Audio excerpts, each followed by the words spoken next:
Oke, kita mulai ya tentang laporan hasil observasi. Nah, di slide ini saya sudah sediakan yang paling sederhana, tapi ini untuk strukturnya dulu. Nanti kalau tentang kebahasaan, saya akan gunakan slide selanjutnya, biar tidak terlalu banyak. Nah, dalam slide ini kita akan mengidentifikasi seperti apa struktur teks LHO, baik lisan maupun tulisan.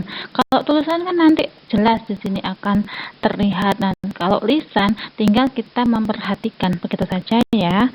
Oke, kita amati, tolong diamati baik-baik. Teks laporan hasil observasi. Ada kata observasi. Observasi itu mengamati. Ada mengamati, ada melihat. Bedanya apa? Kalau melihat, dia hanya melihat saja. Kalau mengamati, dia melihat dan memperhatikan. Misalkan ada satu orang lewat, nah itu hanya mengamati, hanya melihat saja, melihat. Tapi kalau mengamati, ada satu orang lewat, orang itu menggunakan tas ransel, memakai jaket berwarna hitam, bersepatu, dan di tangannya ada 2 tas kresek. Nah, itu namanya mengamati. Nah, teks laporan hasil observasi itu berarti berdasarkan hasil observasi atau pengamatan yang dilaporkan. Dia berisi informasi berupa fakta yang dapat dari hasil pengamatan tadi. Tujuannya memberikan informasi ataupun kondisi objek yang telah diamati. Teks ini disajikan dengan gaya populer ataupun gaya formal. Ada beberapa hal yang harus kita perhatikan atau kita ketahui dalam menyusun atau memahami bagaimana itu teks laporan hasil observasi. Yang pertama, teks yang dilaporkan itu bersifat objektif, informatif, juga komunikatif. Artinya, teks itu harus berdasarkan fakta-fakta yang diperoleh melalui pengamatan, disusun dengan bahasa yang mudah dipahami. Maksudnya mudah dipahami itu tidak ambigu, juga bisa memberikan wawasan atau pengetahuan tambahan bagi pembaca. Yang kedua, teks LHO itu memuat informasi teks yang dilaporkan harus sesuai dengan bukti kebenarannya karena dia harus faktual. Dan yang terakhir, yang ketiga, teks laporan harus terhindar dari unsur subjektivitas penulis ataupun opini. Opini tidak diperkenankan ada di teks LHO. Teks LHO dibentuk oleh gagasan utama dan beberapa gagasan penjelas. Gagasan utama merupakan gagasan yang menjadi dasar pengembangan suatu teks ataupun paragraf.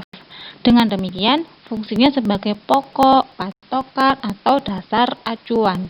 Sementara gagasan penjelas merupakan gagasan yang berfungsi menjelaskan gagasan utama. Penjelasannya itu bisa dalam bentuk uraian-uraian kecil, contoh-contoh atau ilustrasi, kutipan-kutipan, atau yang lain. Jika dulu di SMP kalian mengenal kalimat utama dan gagasan, ini sama seperti di saat ini. Nah, dalam kalimat utama, kita mengenal beberapa paragraf berdasarkan letak kalimat utamanya, yaitu deduktif, induktif, maupun campuran. Jika deduktif, itu GU atau gagasan utamanya berada di awal. Induktif, GU atau gagasan utamanya berada di akhir. Sedangkan campuran, gagasan utamanya berada di awal juga di akhir. Meskipun terlihat seperti memiliki 2 kalimat, namun sejatinya campuran hanya memiliki 1 ide pokok atau 1 gagasan utama.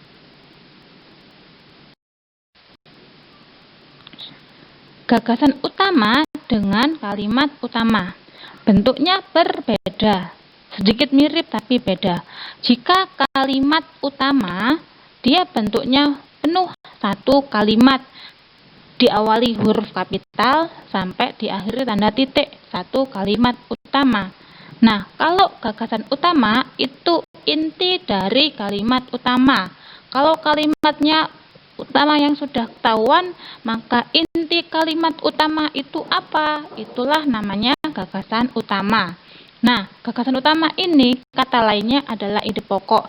Gagasan kata lainnya ide utama, kata lainnya pokok. Maka gagasan utama sama dengan ide pokok. Intinya adalah inti dari kalimat utama atau subjek dan predikat. Nah, kalau gagasan penjelas, selebihnya atau kalimat penjelas adalah selebihnya dari gagasan utama. Karena dia berfungsi untuk menjelaskan gagasan utama, maka selain gagasan utama itulah namanya kalimat penjelas. Saya kasih contoh, nih misalkan kalimat utamanya bunyinya seperti ini. Ini kalimat utama. Kelinci merupakan salah satu termasuk hewan mamalia dari keluarga Leporide. Itu ya. Subjeknya mana? Ini jelas bentuknya satu kalimat. Dari mana? Dari awal huruf K kapital dan diakhiri tanda titik. Itu satu kalimat. Namanya kalimat utama. Saya kasih satu contoh. Lalu subjeknya mana? Kelinci. Karena dia kan pelakunya. Kelinci. Subjek jelas ya. Predikatnya ada kata merupakan. Kalau sudah ketemu kata merupakan dan seterusnya, itu namanya predikat. Nah, ini kalimat utama, sama nanti akan saya jelaskan lagi tentang kalimat deskripsi atau kalimat definisi dulu. Nah, di sini nanti tentang kalimat utama itu ya. Ini jadi gitu. Nah, ide pokoknya apa? Kalau kalimat utamanya udah ketemu, SP-nya udah ketemu, ide pokoknya itu kan inti dari kalimat utama atau subjek dan predikat. Nah, predikatnya panjang. Nah, intinya predikat itu apa? Bisa kita sederhanakan. Jadinya kelinci merupakan hewan mamalia. Itu ide pokoknya. Lalu, seperti apa struktur teks LHO itu? Struktur teks LHO itu sebetulnya hanya ada 3 struktur. Yang pertama, pernyataan umum, deskripsi bagian, namanya deskripsi bagian, ya berarti nanti ada bagian 1, bagian 2, bagian 3, gitu ya. Lalu deskripsi manfaat. Diingat aja umum, bagian-bagiannya atau dan manfaat. Sama seperti struktur teks pada umumnya ya. Awal, inti, sama akhir. Awalnya itu pernyataan umum, intinya itu karena dia laporan hasil observasi, maka dia menjelaskan bagian-bagian, dan akhirnya adalah penutup. Penutupnya adalah mesti manfaat.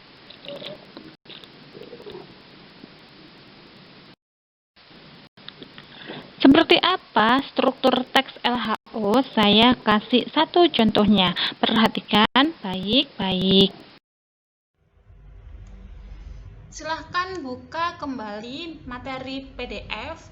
Di sana ada contoh teks LHO dengan judul kelinci.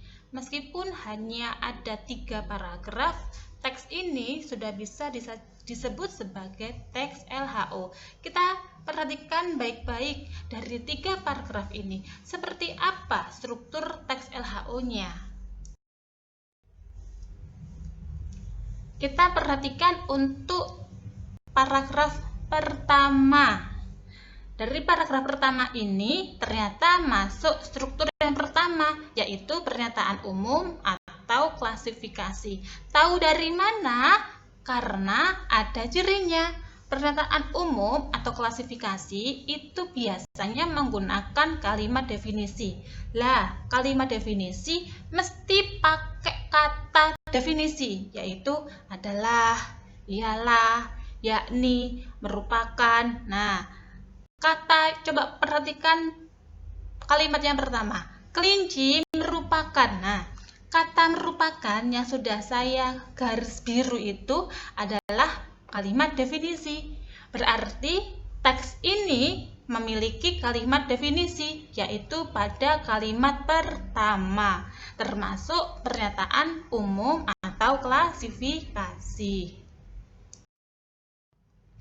Jika paragraf 1 sudah termasuk struktur pertama, ini paragraf 2. Paragraf 2 termasuk struktur yang kedua, yaitu deskripsi bagian. Mana yang menunjukkan deskripsi bagian? Coba kita perhatikan.